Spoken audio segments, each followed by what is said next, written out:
রবিউল আউয়াল এলে হৃদয়ের দুয়ার খুলে, রবিউল আউয়াল এলে হৃদয়ের দুয়ার খুলে, ছড়িয়ে তব নামের খুশবু ফুল। ইয়া মুহাম্মদ মুহাম্মদ মুহাম্মদ রাসূল, ইয়া মুহাম্মদ মুহাম্মদ মুহাম্মদ রাসূল।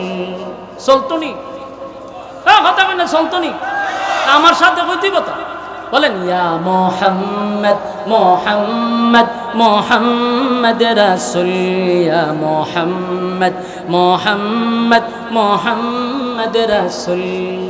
রবিউল আউয়াল এলে হৃদয়ের দুয়ার খুলে, রবিউল আউয়াল এলে হৃদয়ের দুয়ার খুলে, ছড়িয়ে তব নামের খুশবু ফুল। ইয়া মুহাম্মদ মুহাম্মদ মুহাম্মদ রাসূল, জুড়ে ইয়া মুহাম্মদ মুহাম্মদ মুহাম্মদ রাসূল। আরবের খুশি সবই, আরবের খুশি সবই, এসেছেন ধরাই নবী। আরবের খুশি সবই, এসেছেন ধরাই নবী। আদারে দ্বার খুলে আজ উঠেছে নূরের রবি, আদারে দ্বার খুলে আজ উঠেছে নূরের রবি। মোহাম্মদ নামে বাজে না তেরা সুল, ইয়া মুহাম্মদ মুহাম্মদ মুহাম্মদ রাসূল, জুড়ে ইয়া মুহাম্মদ মুহাম্মদ মুহাম্মদ রাসূল। রবিউল আউয়াল এলে হৃদয়ের দুয়ার খুলে, রবিউল আউয়াল এলে হৃদয়ের দুয়ার খুলে, ছড়িয়ে তব নামের খুশবু ফুল। ইয়া মুহাম্মদ মুহাম্মদ মুহাম্মদ রাসূল, ইয়া মুহাম্মদ মুহাম্মদ মুহাম্মদ রাসূল।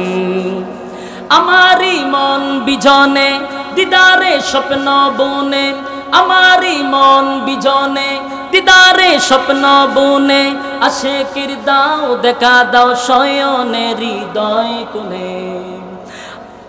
কথা কোনটি না আমরা গাইতে পারিনি কিছু কথা কই না দি, আমরা যাতে আওয়াজ দিতে খালি আমরা বলে শান গাই না, শান্ত গাও আজকে কথা কই না।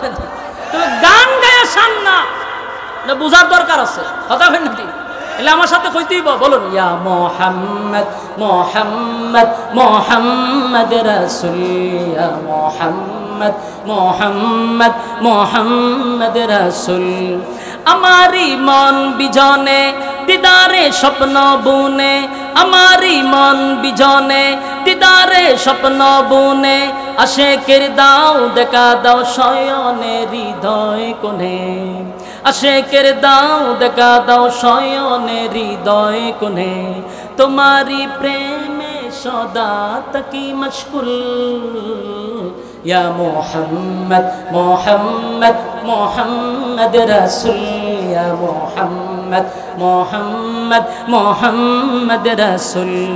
রবিউল আউয়াল এলে হৃদয়ের দুয়ার খুলে, রবিউল আউয়াল এলে হৃদয়ের দুয়ার খুলে, ছড়িয়ে তব নামের খুশবু ফুল।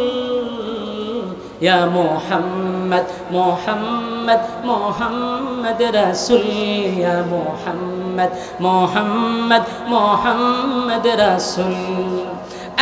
রবিউল আউয়াল মাস শুবে সাদিকের সময় দুনিয়াতে রাসূল পদার্পণ করছে। খুশি রে আমরা বড় খুশি, আমরা বেজার না আনন্দিত আনন্দিত। শুধু আমরা কেন আসমান আনন্দিত, জমিনটাও আনন্দিত, সূর্য চন্দ্র গ্রহ নক্ষত্র পাহাড় পর্বত সাগর নদী নালা খাল বিল কীট পতঙ্গ আমার নবীর আগমনে সবাই তো আনন্দিত। আল্লাহর নবী দুনিয়াতে আসার পরে আম্মা জান আমেনা বলে আমার ছেলে দুনিয়ার জমিনে আসছে গো, স্বাভাবিকভাবে দুনিয়াতে আসে নাই, স্বাভাবিকভাবে আসে নাই। দুনিয়ার যত ছেলে সন্তান মেয়ে সন্তান জন্মগ্রহণ করে প্রত্যেকের শরীরে ময়লা লাগানো থাকে, রক্ত লাগানো থাকে।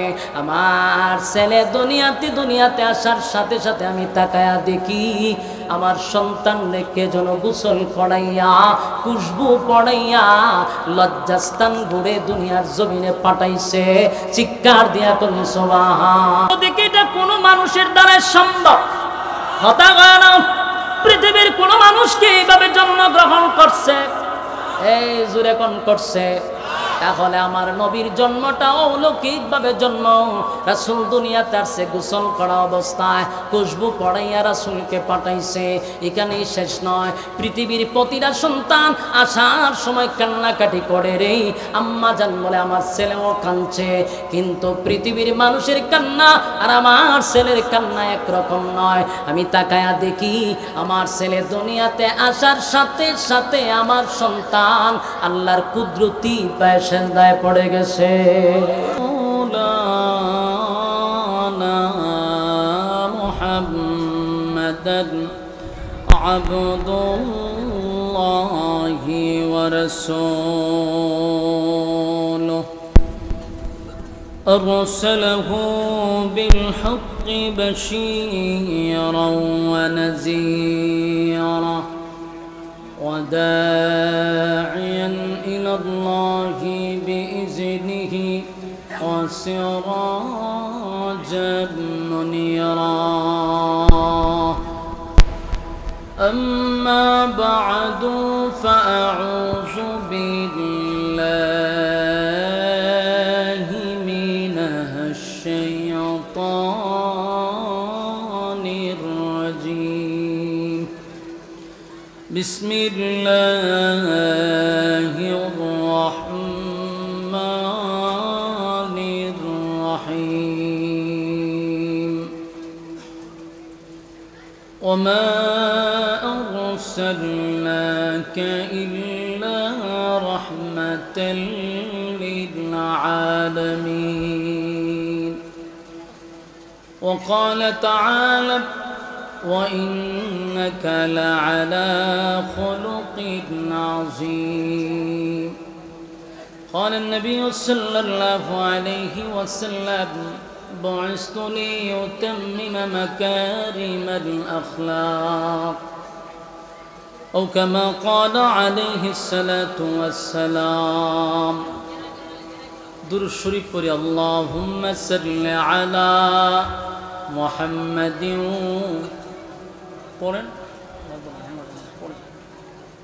كما صليت على إبراهيم وعلى إنك حميد مجيد اللهم بارك على محمد وعلى آل محمد كما باركت على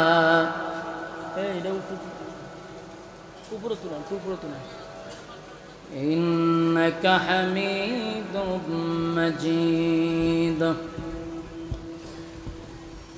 मेरा दिल तलब रहा है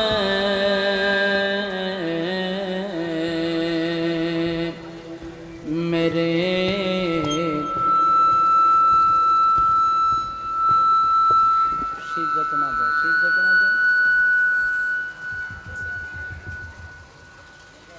मेरा दिल तलब रहा है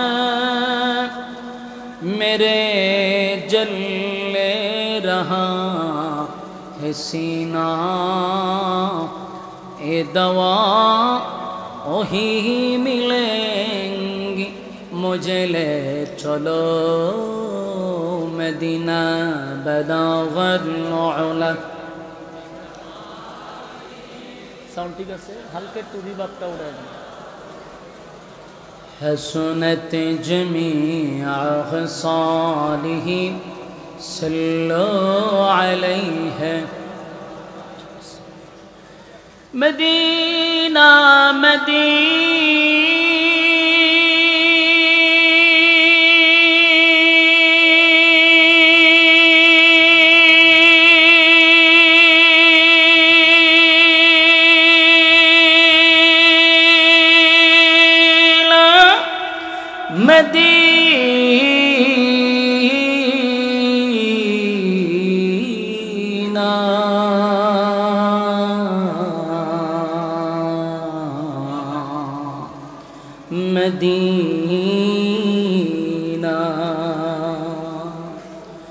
مدینہ مدینہ مومنوں کی گنگنا ہے، دیدار مدینہ عاشقوں کی تمنا ہے، بلغ العلا۔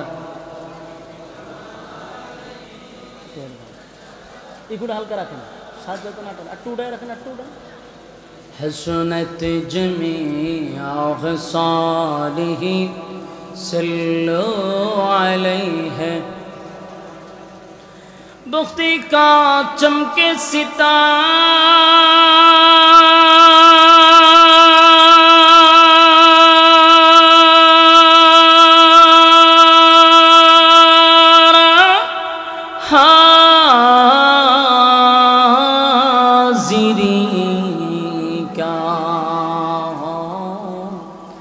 اشارہ دیکھ کر روضہ پیارا، بلغ العلا بکمالہ۔ রিবাবটা কমান, একটু দেন, হালকা কমান। حسنت جميع خصاله صلوا علیہ، ذکر باطل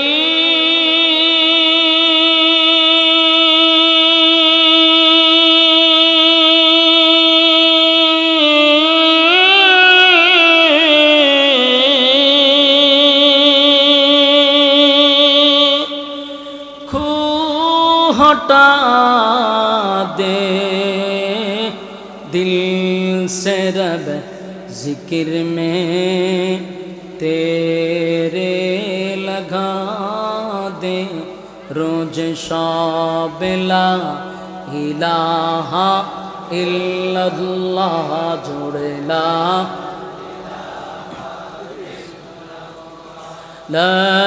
الہ، جوڑ لا الہ لا الہ الا اللہ، لا الہ۔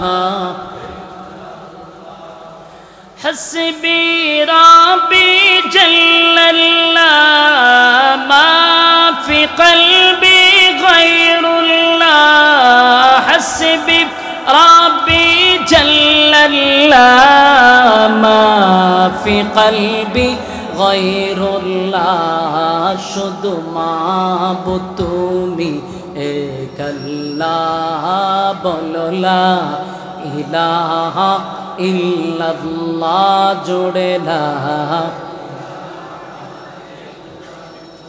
হো লা ইলাহা ইল্লাল্লাহ, লা ইলাহা, জুড়ে জুড়ে লা ইলাহা লা ইলাহা। নেই কোনো মাবুদ আল্লাহ ছাড়া, নেই কোনো মাবুদ আল্লাহ ছাড়া, এক খোদার পর দুই খোদা আর তিন খোদা, মোরা কিছু মানি না, বলো লা ইলাহা ইল্লাল্লাহ, লা জোড়ে লা ইলাহা ইল। স্টেজে আওয়াজ নাই না, স্টেজে তো আওয়াজ করছে, স্টেজে আওয়াজ করছে, স্টেজে আওয়াজ নাই তো, স্টেজে আওয়াজ গেলে মনিটর নেই। লা লা ইলাহা ইল্লাল্লাহ। হ্যাঁ, আপনার প্রয়োজন একটা মাইক খুললে এখনই লাগান, আর প্রচুর আওয়াজ লাগবে, স্টেজে আওয়াজ নাই। যা করেন তাড়াতাড়ি। উপলক্ষে খড়মপোড়া খাওড়া আয়োজিত আজকের 11তম বার্ষিক ওয়াজ ও দুয়ার মাহফিলের সম্মানিত আজকের যিনি সভাপতি হাফেজ মাওলানা লুৎফুর রহমান খান সাহেব খাদেম, আজকের মাহফিলের আরও আছেন হজরত মাওলানা মুফতি আসাদুজ্জামান খান সাহেব, মুহতামিম জামিয়া মজহারুল হক দারুল উলুম মাদ্রাসা দেবগ্রাম। আরও আছেন হজরত মাওলানা জখওয়ান খাদিম, হজরত মাওলানা জনাব মোহাম্মদ উমর ফারুক খাদিম। আজকের মাহফিলের প্রধান অতিথি ছিলেন ব্রাহ্মণবাড়িয়ার কৃতি সন্তান প্রখ্যাত আলেম দ্বীন হজরত মাওলানা মুফতি সিবগাতুল্লাহ নূর সাহেব দামাত বরকাতুহুম, সিনিয়র মুহাদ্দিস জামিয়া ইসলামিয়া ইউনুসিয়া ব্রাহ্মণবাড়ি। এছাড়াও দিগার হজরত উলামায়ে কেরাম এখানে নসিহত করেছেন। আলহামদুলিল্লাহ, এতক্ষণ আপনারা ধৈর্যের সাথে কথাগুলি শ্রবণ করছিলেন।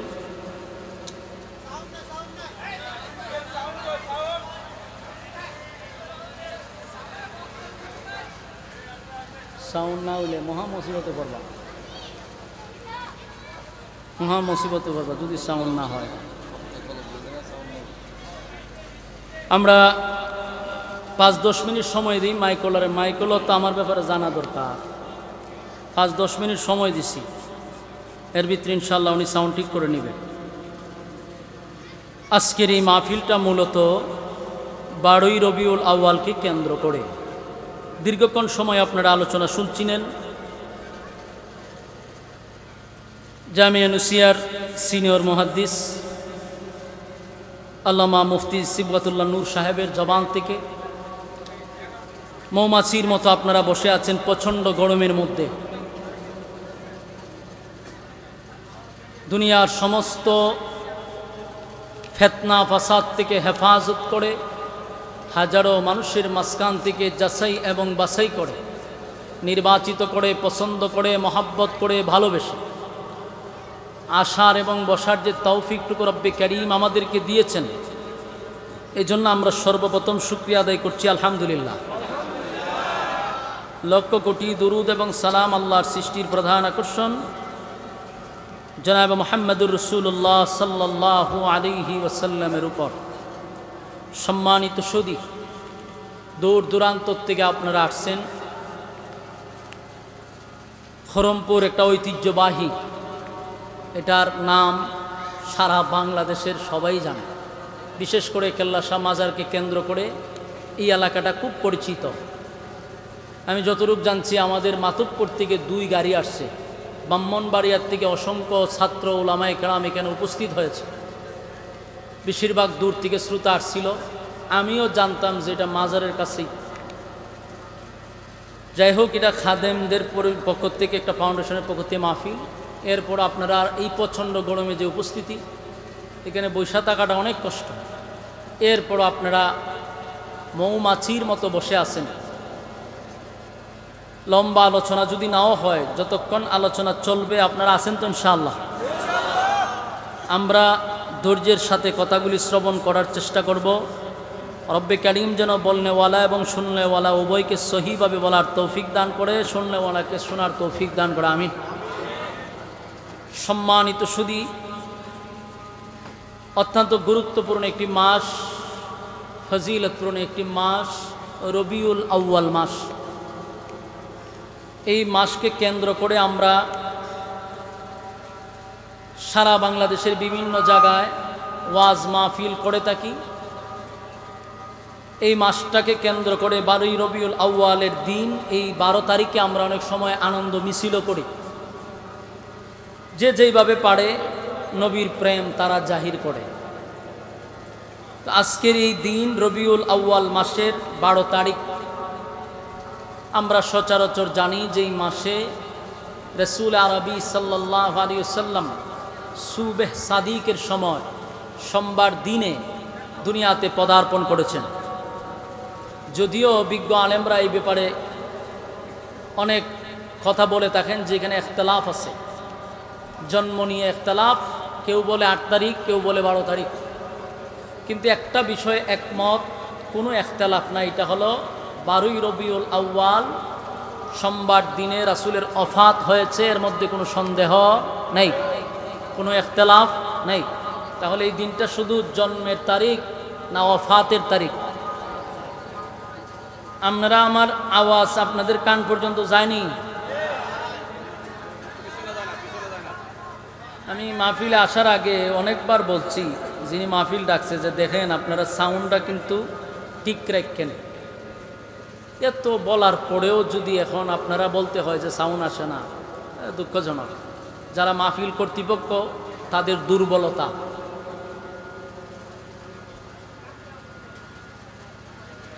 না আমরা আসলে আওয়াজ কমে যায়, কি কইতাম। অন্য সময় তো সাউন্ড ঠিক থাকে। মাইকম্যান 10 মিনিট সময় দিব, আরো এরপরে কিন্তু ঘূর্ণিঝড় শুরু হইব তোমার উপরে। সময় দিতাছি তোমার, সাউন্ড ঠিক করো। মাইকম্যানের দোষ নেই তো, কর্তৃপক্ষ এগুলা ব্যাপারে খুব সচেতন থাকা দরকার। ওয়াজ হইব মাইক দিয়ে। এখন যদি প্যান্ডেলও শুরু, ওই চেয়ারে যারা বসে রয়েছে এরাই আওয়াজ শুনে না, তাহলে কি আয়োজন করছে বলে, কি মাইকম্যান আনছে আমার বলেন, আর কি সেটিং করছে যে প্যান্ডেলই আওয়াজ যায় না।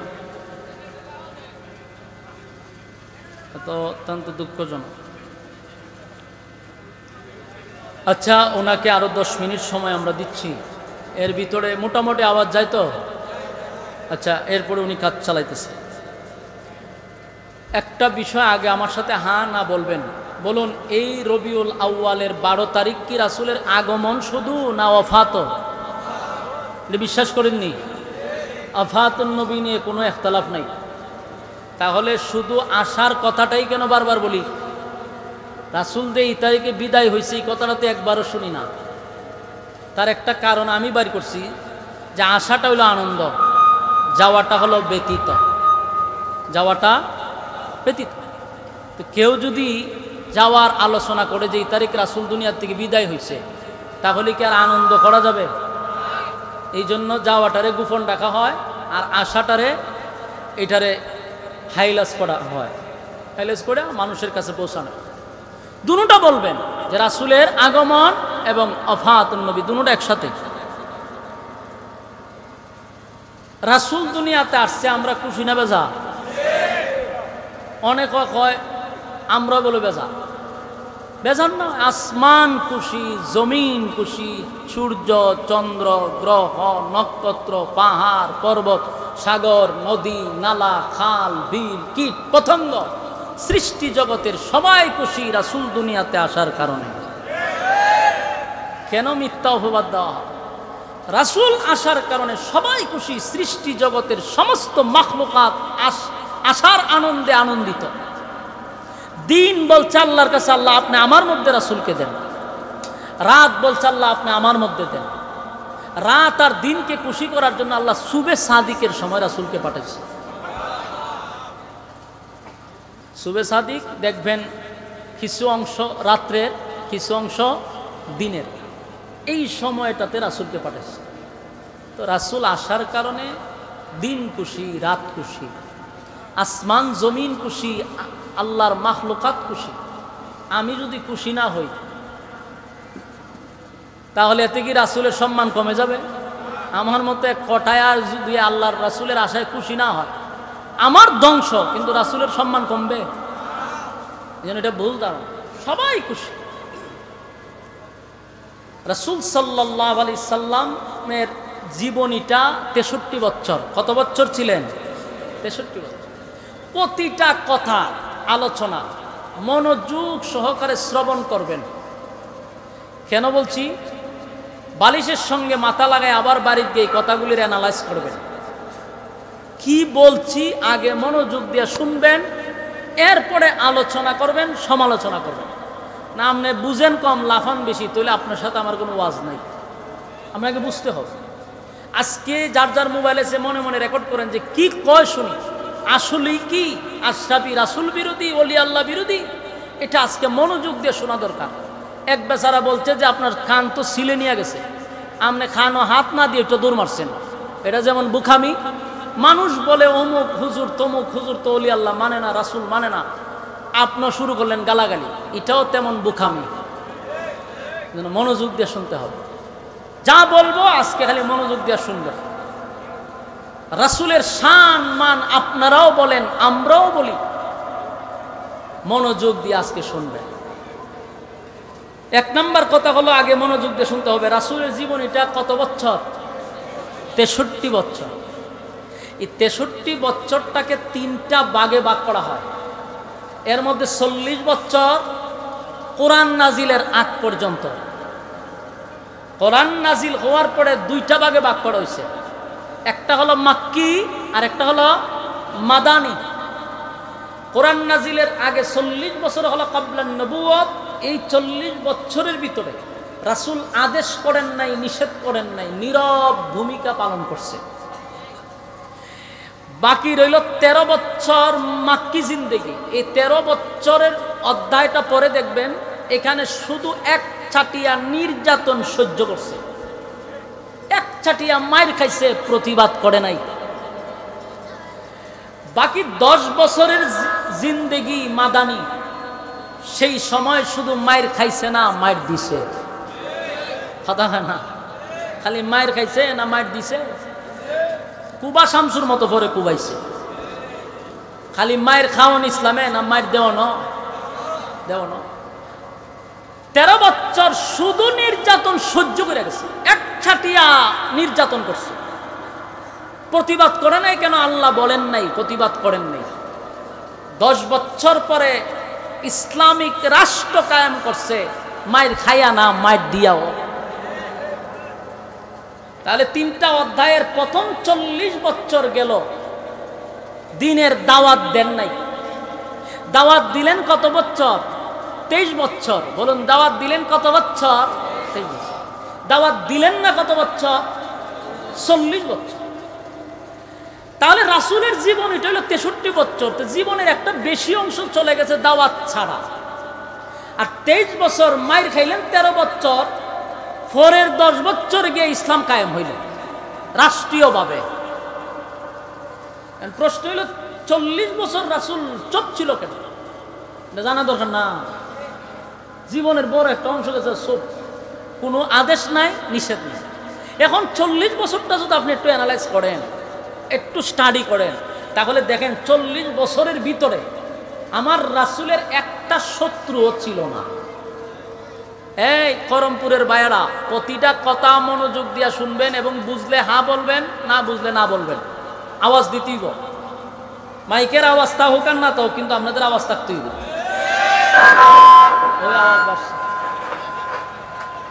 আমি একটা জিনিস বুঝি না, আমরা এদিকে আসলে এরা এই আওয়াজগুলি নিয়ে এরকম পড়ে কেন?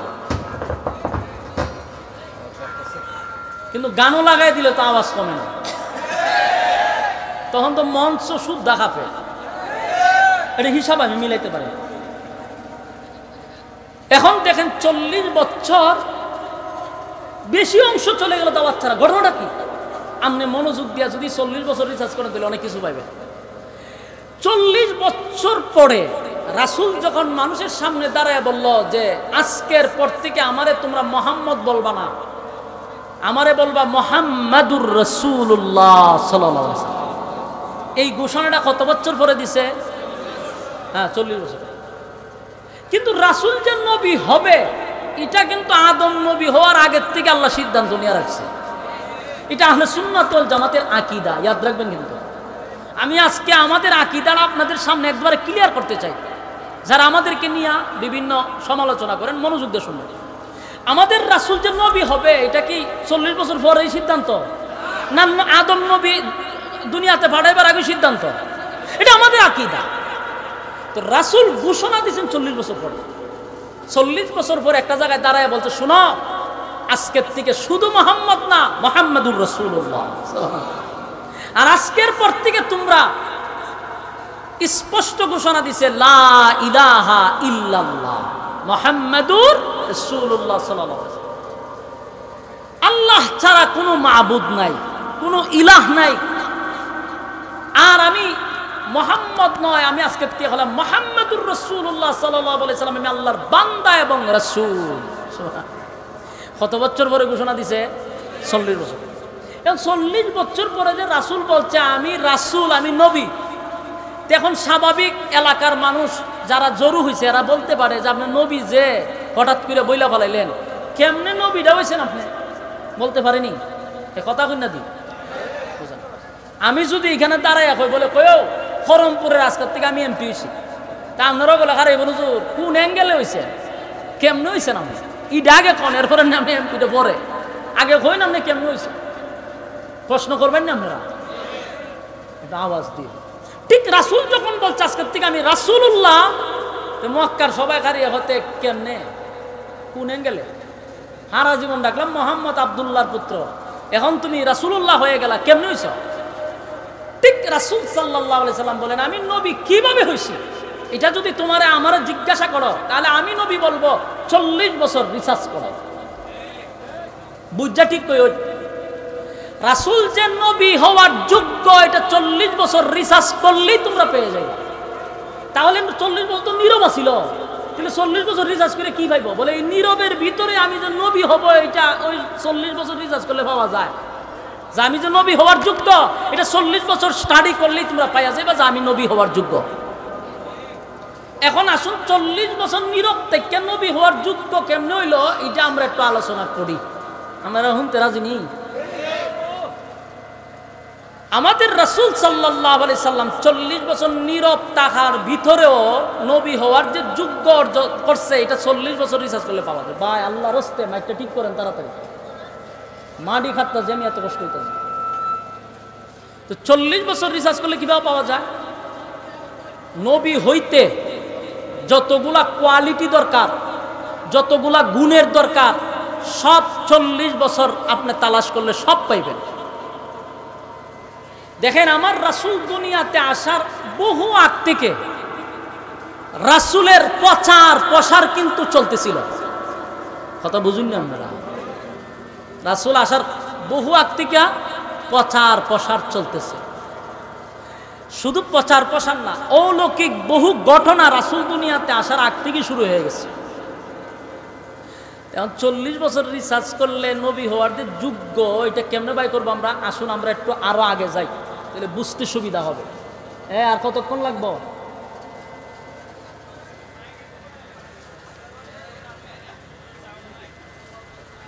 এই কমিটি কই আপনারা, খাদেম গোষ্ঠী যারা ফাউন্ডেশন, আপনারা কি এই জিনিসটা একটু গুরুত্ব দেওয়ার দরকার ছিল না ভাইজান?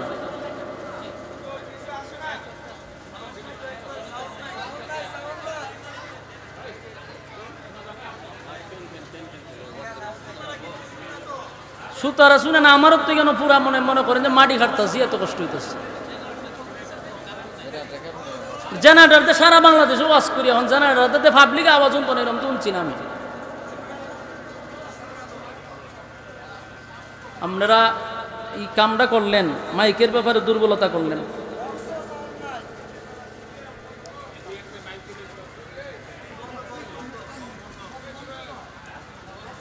একটা মাহফিল ধ্বংস করার জন্য এটাই যথেষ্ট।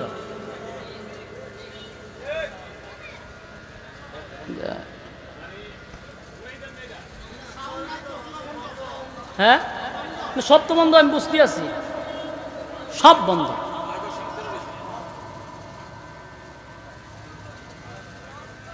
কি লেগে এগুলা করেন বুঝতে পাইতেছি। সারা রাত গান চলে, উরুম দুরুম, মাইকে ডিস্টার্ব হয় না। কথা বলতে যাইতেছি তো মাইকের সমস্যা শুরুর থেকে, এখনো তো সময় রয়ে গেছে।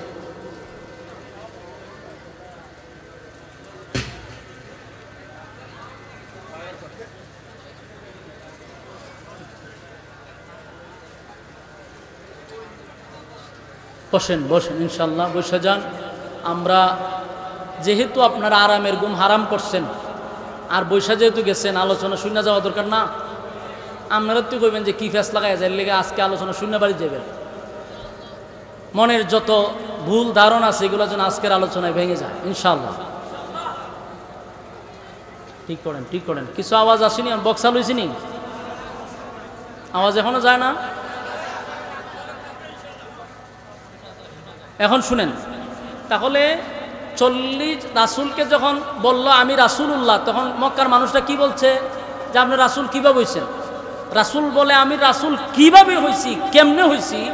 40 বছর আমার জীবন ইতিহাস তালাশ করো। আমরা যে মিলাদুন্নবী বলি, মিলাদ শব্দের অর্থ হলো জন্ম, মিলাদুন্নবী মানে আমাদের নবীর জন্ম। 40 বছরের জীবনীর ইতিহাসকেই বলা হয় মিলাদুন্নবী, মানে রাসূলের জন্ম নিয়ে আলোচনা। এখন এই 40 বছর তো নীরব ছিল, নীরব তাহার ভিতরেই নবুয়ত কিভাবে পাইল, এটার প্রশ্নের উত্তর 40 বছরের ভিতরে আছে। এই কথাগুলো আপনারা শোনার দরকার আছে নি? কি সুন্দর একটা সাউন্ড আছিল, মোটামুটি কি করলো ওই গানে আওয়াজ জানিও। আচ্ছা ঠিক করেন, এখন শুনেন তো 40 বছর কি করলেন একটু মনোযোগ দিয়ে শুনেন। এর আগের থেকে যদি আমরা শুনি, রাসূলের বাবা ছিল আব্দুল্লাহ, রাসূলের দাদা ছিল আব্দুল মুত্তালিব, আর বাবা ছিল আব্দুল্লাহ। তো রাসূলের দাদা ছিল ওই খানায় কাবার মুতাওয়াল্লি। তো তখনকার মানুষ কোনো কিছু সমস্যা করলে দাদার কাছে যাইতো, ওই আব্দুল মুত্তালিবের কাছে। বৃষ্টি না হইলেও গিয়া হইতো যে আপনি করেন একটু বৃষ্টির লেগিয়া। তে আল্লাহ এই রাসূলের দাদা খানায় কাবার উসিলায় দোয়া চাইতো, আল্লাহ বৃষ্টি দিত। তো আব্দুল মুত্তালিব একদিন চতুর্দিক দিয়া মানুষ আয়া ওনারে গেরাও ফিরে রাখছে, বলতেছে আপনি তো খানায় কাবার মুতাওয়াল্লি, অথচ জমজমরা এতদিন ধরে বন্ধ হয়েছে, আপনি এই ব্যাপারে কোনো পদক্ষেপ নিলেন না, আপনি মুতাওয়াল্লি হয়েছেন, জমজম বন্ধ কেন? তো উনি চিন্তা করে গেল যে আমি মুতাওয়াল্লি, অথচ জমজমটা বন্ধ, কিভাবে জমজম চালু করা যায়? তো উনি একদিন দোয়া করছে, আল্লাহ আপনি যদি জমজমটা চালু করে দেন তাহলে আমার সন্তান আছে 11 জন, একজনরে আল্লাহর রাস্তায় জবাই করে দিন। এই মান্নত যখন করছে তখন একদিন জমজম চালু হয়ে গেছে, জমজম চালু হয়েছে। তো আমাদের সমাজের একটা অভ্যাস দেখবেন, আমরা স্বার্থ ফুরায় গেলে পরে আর কিন্তু ইয়াদ থাকে না। জমজম তো চালু হয়েছে কিন্তু সন্তান আর আল্লাহ রাস্তায় জবাই করে না। তো ওনারা স্বপ্নে দেখানো হচ্ছে যে তুমি তো ওয়াদা দিছিলা তোমার একটা ছেলেকে কুরবানি দিবা, এখন যে দেও না 11 ছেলের উপরে কিন্তু বিপদ আসবে। তো স্বপ্নে দেখে ঘুমতে উঠতে দৌড়াইয়া গেছে তাওরাতের এক আলেমের কাছে, ওনার নাম ছিল ওয়ারাকা বিন নাউফেল। গিয়া হয় কয়ও স্বপ্নে তো এই দেখছি, আমি তো মান্নত করছিলাম। তো এখন তাওরাতের আলেম কইতে মান্নত করছো জবাই করো না কেন? ওইটা কেমনে করি? তোমার সন্তানের মধ্যে যে কোনো একজনটা জবাই করো। তো 11 জন সন্তানটা লইয়া বসছে, বইয়া হইল আমি তো মান্নত করছিলাম একজনরে আল্লাহর রাস্তায় জবাই করো, তোমরা খেয়ে রাজি একটু বলো, কেউ রাজি কথা কই না? 11 জন ছেলেই বলতেছে বাবা আপনি কি আমার নাম বলছিলেন? না। তাহলে আমি যাই। আরেকজন বলে বাবা আপনি আমার নাম বলছিলেন? বলে না। তাতে আমিও যাই। যাই কইতে কইতে 10 জন গেছে, রয়েছে একজন, ওনার নাম হলেন আব্দুল্লাহ, ছোট। কিন্তু বাপের নিয়ত হইল সবাইরে জবাই করতে পারি, কিন্তু আব্দুল্লাহরে জবাই করি কেন? ছোট ছেলে, ভদ্র নম্র, খুব স্নেহের, তাই আব্দুল্লাহরে জবাই করতে চাইল না। পরবর্তীতে গেল আবার আলেমের কাছে, তাওরাতের আলেমের কাছে গিয়া বলল এখন আমার ছেলে 11-10টাই রাজি না, আব্দুল্লাহ ছুটো এর কুরবানি দিই কেমন? তাওরাতের আলেম বলল যেহেতু এ ছুটো আছে প্রতিবাদ করবে না।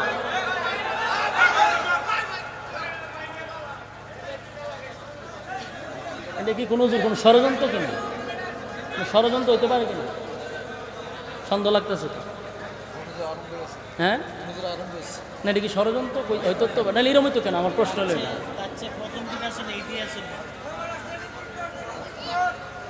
আমার সময় কেন এরকম করবো?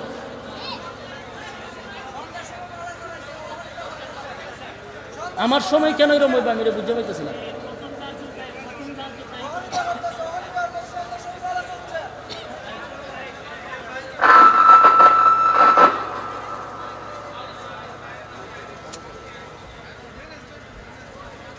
ভাই এরকম করেন না প্লিজ, সাউন্ডটা ঠিক করেন, সাউন্ডটা ঠিক করেন। রেসু এ কথা আরো তারে কিছু সময় আমরা দিতেছি। বসে যান। আব্দুল্লাহকে জবাই করতে বাবা চাচ্ছিল না। এক পর্যায়ে তাওরাতের আলেম বলল যেহেতু তোমার বাকি সন্তান রাজি হচ্ছে না, এ যেহেতু প্রতিবাদও করতে পারতো না, এরে জবাই করে দাও। সিদ্ধান্ত নিল আব্দুল্লাহ রাসূলের আব্বারে জবাই করবে। খানায় কাবার সামনে দাঁড় করাইছে, তরবারি হাতে নিয়ে আব্দুল্লাহরে জবাই করবে। এমন সময় দেখে প্রায় 80টা তরবারি লইয়া মহিলারা দাঁড়াই গেছে। কতজন মহিলা? 80 জন মহিলা, যুবতী, রূপসী, কুমারী মেয়েরা 80টা তরবারি লেখা রয়েছে। হারিয়া আব্দুল মুত্তালিবের গলার ধারে গিয়া কয় যদি আব্দুল্লাহরে জবাই করো মক্কাতে আগুন লাগাই দিন। তোমার বাকি 10টারে জবাই করো, কোনো বাধা নাই, কিন্তু আব্দুল্লাহরে জবাই করতে দিব না। কারণ আব্দুল্লাহর চেহারা দিকে ব্যবসা করতে গেলে আমরা ব্যবসার বরকত হয়। আব্দুল্লাহকে আমরা জবাই করতে দিব। ফরসিনে আব্দুল মুত্তালিব বিপদ, জবাই তো করতে পারলো না। আন্দোলন শুরু হয়ে গেছে, মহিলার আন্দোলন করতেছে। শেষ পর্যন্ত আবার গেছে তাওরাতের আলেমের কাছে, বলে গেছিলাম তো কুরবানি দিতাম, কিন্তু অন্দি মাইয়ারা আন্দোলন করে। শেষে ওরাকে বিন নাওফেল বললো, তখন কি করবা? বলে না, কোনোভাবে সম্ভব না। তাহলে কি করন? বলে একটা কাজ করো, লটারি মাইরা দাও, একদিকে 100 উট, একদিকে আব্দুল্লাহ। যদি লটারির মধ্যে উট আসে, উটকে জবাই করে দিবা, আর যদি আব্দুল্লাহ নাম আসে তাহলে আব্দুল্লাহরে জবাই করবা। দিন তারিখ ধার্য করে আবারও আব্দুল্লাহ সহ এক জায়গায় মানুষ জড়ো হয়েছে, লটারি দিছে। লটারির শুরুতেই আব্দুল্লাহর নাম উঠছে।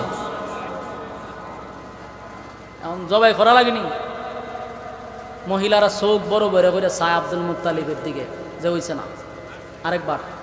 আরেকবার দিছে, আবার আব্দুল্লাহর নাম। 10 বার দিছে, 10 বার আব্দুল্লাহর নাম। 20 বার দিছে আব্দুল্লাহর নাম, 50 বার আব্দুল্লাহর নাম, 80 বার আব্দুল্লাহর নাম, দিতে দিতে 99 বার আব্দুল্লাহর নাম। কিন্তু উটের নাম আর উঠে না। এখন আর রয়েছে কয়বার? 100 বার দিতে এল আর একবার। এখন তো 100% জবাই হবে। আবার মহিলারা তরবারি লিয়ে দাঁড়াইছে, দাঁড়ায় ঘোষণা দিতেছে, আব্দুল মুত্তালিব একে একে যদি 10টা ছেলেরও তুমি জবাই করো, কোনো দুঃখ ছিল না, কিন্তু আব্দুল্লাহরে যদি 100 বার না 1000 বার আব্দুল্লাহর নাম উঠে, 6000 বার, এখানে তো 99 বার উঠছে, 1000 বারও যদি আব্দুল্লাহর নাম উঠে, ওয়াদা দিলাম আব্দুল্লাহর গলার মধ্যে যদি ছুরি লাগায়া দাও, তাহলে গোটা মক্কা নগরীতে আমরা আগুন ধরায়া দিব। এ মহিলাদের আন্দোলন বিপদে পড়ছে আব্দুল মুত্তালিব, যে আর একবার রয়েছে, যদি এখন আব্দুল্লাহর নাম উঠে আমি কি করতাম। 99 বার দিল আব্দুল্লাহর নাম। 100 বারে যখন লটারি টান দিল, তাকায়া দেখে আব্দুল্লাহর নাম উঠে নাই, উটের নাম উঠে গেছে। এখন 100 উট আল্লাহর রাস্তায় জবাই করে দিছে। সুবহান। যুবক ভাইরা আমার, কথাগুলি বলার উদ্দেশ্য হলো, রাসূল দুনিয়াতে আসার আগেই তো অলৌকিক ঘটনাগুলি ঘটছে। তাই 40 বছরের জীবন লাড়াচাড়া করার আগে আসুন নবীর জন্মের আগের ঘটনাগুলিও যদি বলি, তাহলে আপনাদের কাছে আরো শুনতে সহজ হবে। আব্দুল্লাহ রাসূলের আব্বা আস্তে আস্তে বড় হইতে লাগে। গোটা মক্কা নগরীর মধ্যে সবচেয়ে লাজুক প্রকৃতির ছিল, মানে খুব লজ্জা পাইত। গোটা মক্কা নগরীর যত মেয়েরা ছিল, যুবতী মেয়েরা আব্দুল্লাহর জন্য পাগল ছিল। এখনকার ছেলেরা মেয়েরা টিজিং করে, ঠিক না? একটা মাইয়া স্কুল থেকে বাড়িতে গেলে রাস্তার পাশে দেখবেন কতগুলা আগার ট্যাং বগার ট্যাং, কতটা দেখবেন চুল এমনি রয়েছে, ইগানদা চুল নাই, খানের মধ্যে দুল, এই হিরুঞ্চির মতো ভিসে দিয়ে মাইয়াগুলারে ডিস্টার্ব করে। কথা এখন ঠিক? আপনি আমার মেয়ে সন্তান স্কুলে গেলে আমরা নিরাপদ না, খানে ফুলা মানে ডিস্টার্ব করে। তখন মাইয়ারা ডিস্টার্ব করতো আব্দুল্লাহরে। কথা বুঝতেছে? সব মেয়েরা পাগল ছিল আব্দুল্লাহ। চতুর্দিক দিয়ে আব্দুল্লাহর জন্য বিবাহের প্রস্তাব আসে। ছেলে হইল একটা, বিয়ার প্রস্তাব যায় 100টা। এর মধ্যে একটা মেয়ের নাম ছিল মরিয়ম, তার বাবা ছিল ওয়ারাকা বিন নাওফেল, তাওরাতের আলেম, ধনাঢ্য একজন মেয়ে, বাবার অটাল সম্পত্তি ছিল। এই মরিয়ম আব্দুল্লাহরে রাস্তার মধ্যে পাইলি দাঁড়ায়া বলতো, আব্দুল্লাহরে তোর ভাই হইল 10 জন, তোর বাবা 10টা ছেলে 11টা ছেলে জন্ম দিছে, সম্পত্তি কি আছে, ভাগ করলে কিছুই পাবি না, বরং তুই যদি আমারে বিবাহ করস, আমি আমার বাবার একমাত্র কন্যা, আমার যত সমস্ত সম্পদ আছে তোর নামে সব আমি দিয়া দিব, তোমার আব্বারে বলো আমার সঙ্গে যেন তোমার বিবাহ দেয়। প্রতিদিন রাস্তার মধ্যে মেয়েরা ডিস্টার্ব। আব্দুল্লাহর বাবার কাছে, আব্দুল মুত্তালিবের কাছে প্রতিদিন বিবাহের প্রস্তাব যায়। একটা সময় আব্দুল মুত্তালিব চিন্তা করলো, মেয়েদের ইফটিজিং আর সহ্য করার মতো না, রাত্রের বেলায় অন্ধকারে নিজের সন্তান আব্দুল্লাহরে লইয়া মক্কা ছেড়ে মদিনার দিকে চলে গেছে। মদিনায় গেছে, ছেলে লইয়া ফলাইয়া গেছে, কারণ মাইয়া মানে যে ডিস্টার্ব শুরু করছে। মদিনায় আবার আব্দুল মুত্তালিবের একজন বন্ধু ছিল, দুইজন একসাথে ব্যবসা করতো। তো ব্যবসার সুবাদে দেখছে যে ঘরের ভিতরে একটা যুবতী মাইয়া আছে। চিন্তা করছে মাইয়াটা তো সুন্দর, আমার ছেলেও সুন্দর, বিয়া যদি করানে লেগে আমার বন্ধুর মাইয়ার সাথে বিয়া করাম, এটা আগেই টার্গেট রাখছে। ওই রাত্রের বেলা ছেলেরা লইয়া মদিনায় গেছে। দেখো দোস্ত, আমি তো আইসি মক্কার থেকে, রাত্রের বেলায় ফলাইয়া বলে কেরে, বলে ছেলে একটা বিয়ায় 100টা, মাইয়া ফানের যন্ত্রণায় ফুলা লইয়াছি, অনিয়ত করছি বিয়া না করাইয়া আমি আর মক্কায় যেতাম না। তো মাইয়া পছন্দ হয়েছে নি? বলে মাইয়া তো তোরটাই আমার পছন্দ আগের থেকেই। তো বন্ধু হলে দোস্ত তোর ছেলে অনেক সুন্দর, আমার মেয়েও সুন্দর, তাহলে বিয়া করাইনি। বিবাহ করাইয়া দিছে।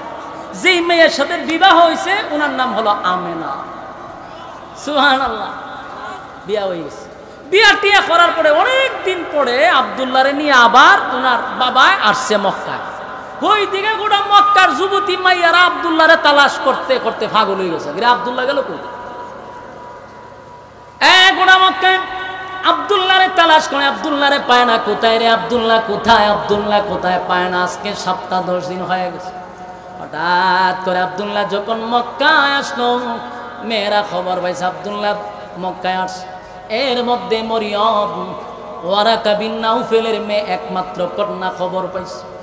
হঠাৎ করে তাকায় দেখে আব্দুল্লাহ রাস্তা দিয়া হাঁটতেছিল।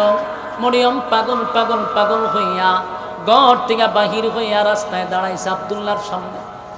আব্দুল্লাহর সামনে দাঁড়ায় আবার, আব্দুল্লাহ 10টা দিন ধরে পাগল পাগল হইয়া মক্কার অলিতে গলিতে তোমারে তালাশ করি, কিন্তু আমি তোমারে পাই না। বলো না তুমি এতদিন কোথায় ছিলা? হঠাৎ করে মরিয়ম আব্দুল্লাহর চেহারার দিকে তাকাইয়া মরিয়ম জোরে একটা চিৎকার দিয়া মাটিতে পড়ে গেছে, বেহুশ হয়ে গেছে। আব্দুল্লাহ চিন্তায় পড়ে গেল, মরিয়ম আমারে দেখে চিৎকার মেরে বেহুশ হয়ে গেলে ঘটনা কি?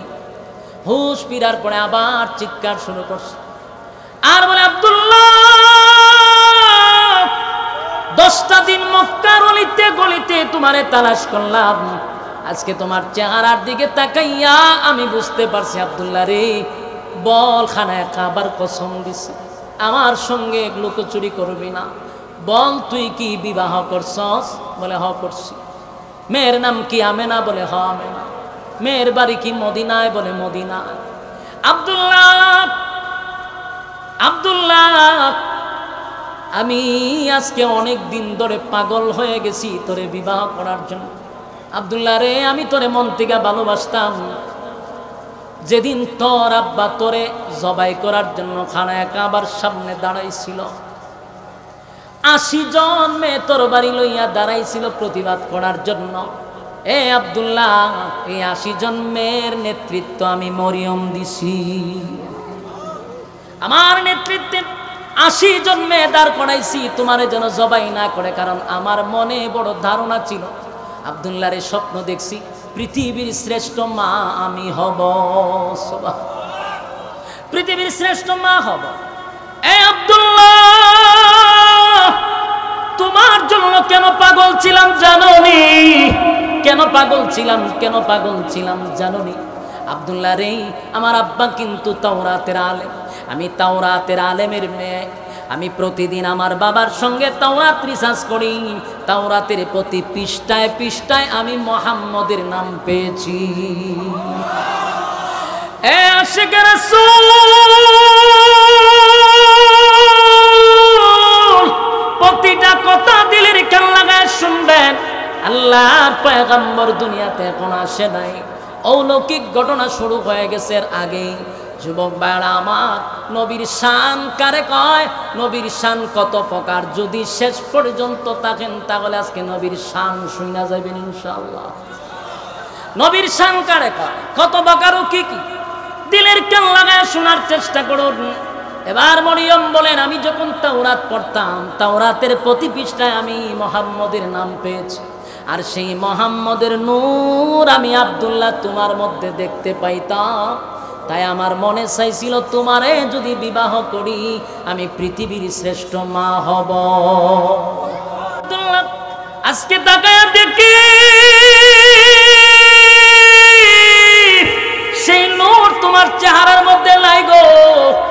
বুঝতে পারছি এই নূর তো বিবাহ ছাড়া যাবে না।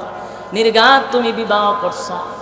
আব্দুল্লাহ রে, আমি তোমার জন্য পাগল ছিলাম, তোমার রূপ দেখে নয়, আমি মুহাম্মদের মা হইতে চাইছি, পৃথিবীর শ্রেষ্ঠ মা। আব্দুল্লাহ, যেহেতু আমি পৃথিবীর শ্রেষ্ঠ মা হইতে পারলাম না, আজকে ওয়াদা দিলাম, খানায় কাবার কসম করলাম, আর কোনোদিন আমি মরিয়ম বিবাহ বসব না। যুবক আমেনার গর্বে যখন আমার নবী চলে আসলো, 6টা মাস হতে না হতে আব্দুল্লাহ দুনিয়ার থেকে বিদায় হয়ে গেল। মা আমেনা 6 মাসের যখন গর্ভ ধারণ করলো, এর ভিতরে আব্দুল্লাহ চলে গেছে। এবার আমেনা বিধবা হয়ে গেল। বিধবা অবস্থায় যখন আমেনা নিজের কাহিনীটা মানুষকে শোনায়া দেয়, পৃথিবীর মানুষেরা রে, কেমন সন্তান আমার পেটে আসছে শোনো। আমি আমেনা যখন রাস্তা দিয়া হাঁটি, কোনো পাখি আমার মাথার উপর দিয়া যায় না। আশিকে রাসূল নবীর শান কারে কয়, নবীর শান কারে কয়, দিলের কান লাগায়া শুনো। আমেনা বলে শুধু তাই নয়, আমি যখন কলস নিয়ে পানি আনতে যাই, আগের জামানায় টিউবওয়েল ছিল না, কূপের থেকে পানি তুলতে হয় রশি দিয়া। আমেনা বলেন, আমি কূপের পাড়ে গেলে পানি অটোমেটিক আমার সামনে চলে আসতো, রশি লাগতো না, টানতে হইতো না। শুধু তাই না, আমেনা রাস্তা দিয়ে যায়, মানুষ দেখে এত গ্রান, এত গ্রান, এত গ্রান, এত গ্রান। আরবের মানুষেরা সমালোচনা করতে লাগলো, আব্দুল মুত্তালিবের ছেলে তো মারা গেল, আমেনা তো বিধবা, বিধবা নারী শরীরের মধ্যে এত ঘ্রাণ লাগাইয়া রাস্তা দিয়া হাঁটে। চতুর্দিকে সমালোচনা শুরু হইল। আব্দুল মুত্তালিবের কানে আসলো, তোমার বৌমা তো বিধবা হয়ে গেছে, তারে বলবা সে যেন এত মজার ঘ্রাণ লাগাইয়া রাস্তা দিয়া যেন না হাঁটে। আর এটা এমন ঘ্রাণ, মক্কার কোথাও এই সুগন্ধি পাওয়া যায় না। এবার আব্দুল মুত্তালিব রাসূলের দাদিরে বলল, তোমার বৌমারে বলবা সে যেন ঘ্রাণ না লাগায়, আতর ব্যবহার না করে। তবে বিধবা মানুষ সমালোচনা করে, আমার ইজ্জত যায়। রাসূলের দাদি বললেন, মা, তোমার শ্বশুর হলো মক্কার একজন সর্দার মাতব্বর, তার একটা সম্মান আছে। মাগো, তোমার স্বামী নাই, তুমি কিন্তু এত ঘ্রাণের আতর ব্যবহার করবা না। এবার আমেনা বলে, মা, আমি আপনাদেরকে জানাইতে চাই, একটু আমার সঙ্গে আসেন। রাসূলের দাদিরে কাছে নিয়ে তুতু ফালাইছে। মা, এখন কি ঘ্রাণ কমছে না বাড়ছে? রাসূলের দাদি বলেন, পোড়া ঘরটা যেন সুঘ্রাণে মুখরিত হয়ে গেছে। এবার বাথরুমে নিয়ে বলেন, মা দাঁড়ান, যেখানে গোসল করি সেখানে আসেন। সেখানে যাওয়ার পরে দেখ ঘ্রাণ আরো বাড়ছে। মাগো, যেই ঘ্রাণ আপনারা শুনছেন, যেই ঘ্রাণ আপনারা পাইতেছেন, এটা দুনিয়ার কোনো আতর নয়, আমি টাকা দিয়া কিনে শরীরে লাগাই নাই গো মা। এই ঘ্রাণ আমার পেটের ভিতর থেকে আসে। জোরে কোন সুবহান। পেটের ভিতরে থাকা অবস্থায় ঘ্রাণ বাহির হয়েছে। আমেনা বলেন, মা, আমার শরীর থেকে ঘ্রাণ বাহির হয়, আমার মুখ থেকে ঘ্রাণ বাহির হয়। শুধু তাই নয়, আমি রাস্তা দিয়া গেলে গাছ পর্যন্ত আমারে সালাম দেয়। যুবক বাড়া আমার, এবার আসুন, যেদিন রাসূল দুনিয়াতে আসবে, কবে আসবে? কেউ বলে 8 তারিখ, কেউ বলে 12ই রবিউল আউয়াল, ঠিক নেই। এই 12ই রবিউল আউয়াল মাসে শুবে সাদিকের সময় রাসূল দুনিয়াতে পদার্পণ করছে সোমবার দিনে। সত্য না মিথ্যা? 100% সত্য। হয় 8 তারিখ অথবা 12 তারিখ, কিন্তু সোমবার দিন শুবে সাদিকের সময় রাসূল দুনিয়াতে পদার্পণ করছে। সুবহান। যুবক ভাইরা, রবিউল আউয়াল মাসে রাসূল দুনিয়াতে আসার কারণে আমরা খুশি না বেজার? কথা হয় না দি? এই রবিউল আউয়াল আসলে আপনারা যেমন খুশি, আমরাও খুশি, ঠিক কিনা? না আপনারা বেজার? কথা হয় না দি? খুশি না বেজার? আমি তাকায় দেখি সেজদায় পড়ে কান্দে, চিন্তায় পড়ে গেল। গেলাম, আমার ছেলে গুনগুনাইয়া কান্দে। আমি গইরাইয়া কাছে গেলাম, গিয়া দেখি আমার ছেলে বলে রব্বি হাবলি উম্মতি। এই একটা জবান বন্ধ রাখবেন না, বলুন আল্লাহু আকবার। এ আশিকের রাসূল নবীর শান কারে কয় গো?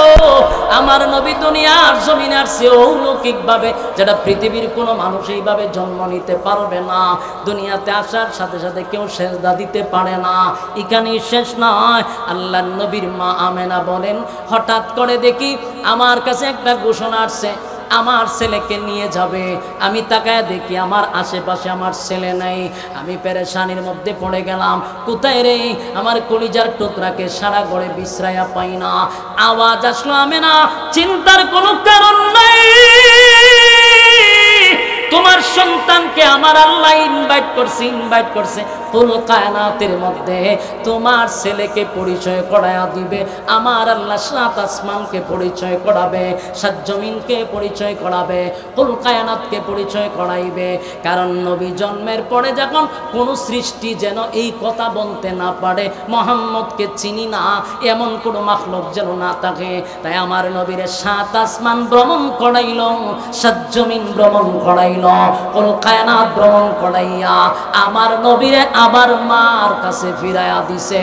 জুরে কোন সুবহান। বলুন এটা কোনো মানুষের দ্বারাই সম্ভব? হ্যাঁ আশিকের রাসূল জুরে কোন সম্ভব? পৃথিবীর কোনো মানুষ জন্মের পরে পৃথিবী ভ্রমণ করছে? কথা হয় না, আওয়াজ দিতে হবে। আমার নবীর দ্বারাই সম্ভব। এইভাবে অলৌকিক ঘটনা।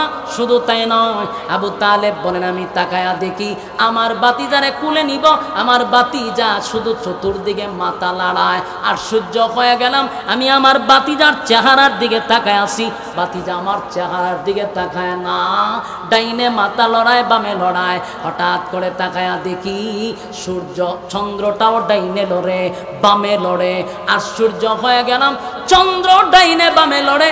শুধু তাই নয়, আমার বাতিজা বামে যদি চেহারা ঘুরায় চন্দ্র বামে যায়, আমার বাতিজা ডাইনে যদি চেহারা ঘুরায় চন্দ্রটা ডাইনে যায়। চিৎকার দিয়া কোন সুবহান। এ আশিকের রাসূল, এটা আমার নবীর শান, এটা আমার নবীর শান, এটা আমার নবীর শান, এটা আমার নবীর শান। পৃথিবীর কোনো মানুষের জন্মের পরে চন্দ্র নবীরে আনন্দ দিছে, কোনো মানুষকে আনন্দ দেয় নাই, আমার নবীরে আনন্দ দিছে। তাই পৃথিবীর কোনো মানুষের জন্য এটা সম্ভব ছিল না, আমার নবীর জন্য সম্ভব ছিল। শুধু তাই নয়, একের পর এক অলৌকিক ঘটনা। হালেমাতুস সাদিয়া যেদিন রাসূলকে নিয়ে যাবে সেদিন অলৌকিক ঘটনা। যেই উটনিটা হাঁটতে পারত না, নবীরে উঠানোর পরে উটনি এমনভাবে দ্রুত গতিতে দৌড়ায় যেন সমস্ত উটকে পিছনে রেখে উটনি দৌড়াইয়া তায়েফে চলে গেছে। সুবহান। একের পর এক অলৌকিক ঘটনা। শুধু তাই নয়, আমার নবীর জন্মটা অলৌকিক, যা পৃথিবীর কোনো মানুষের দ্বারা এই অলৌকিক ঘটনা ঘটা সম্ভব না, সম্ভব না। যুবক ভাইরা আমার, নবী দুনিয়াতে আসছে খুশি, সবাই খুশি, সবাই খুশি, কেউ কিন্তু বেজান না। আল্লাহর নবীর জন্মটা অলৌকিক। এবার মক্কাতে যখন 40 বছর পূর্ণ হওয়ার পরে মক্কার একটা উঁচু জায়গায় দাঁড়াইয়া হাবিবে কিবরিয়া বলছিল, আজকের পর থেকে বলো লা ইলাহা ইল্লাল্লাহু মুহাম্মাদুর রাসূলুল্লাহ সাল্লাল্লাহু আলাইহি ওয়াসাল্লাম। মক্কার সব মানুষটা বলে আব্দুল্লাহর পুত্র মুহাম্মদ বলে তোমারে ডাকলাম, আর আজকে তুমি মুহাম্মাদুর রাসূলুল্লাহ হয়ে গেলা, কেমনে তুমি রাসূল হইছ? এবার রাসূল প্রশ্ন করে, আমার 40 বছরের জীবন ইতিহাস থেকে দেখো, তোমরা যদি অ্যানালাইজ করো, পর্যবেক্ষণ করো, তাহলেই বুঝবা আমি নবী হওয়ার যোগ্য। কথা বুঝতেছেন? রাসূলের জীবনীটা কয় বছর? 63 বছর। 40 বছর কোরআন নাজিল হওয়ার আগে হলো 40 বছর। 40 বছর পরে ঘোষণা দিল আমি মুহাম্মাদুর রাসূলুল্লাহ।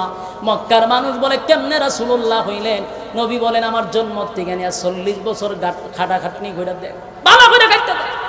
তারা যখন গবেষণা শুরু করলো, 1 নাম্বার গবেষণা হলো নবী দুনিয়াতে যে জন্ম নিয়েছিল তো অলৌকিক জন্ম, যেটা কোনো মানুষের দ্বারা সম্ভব না।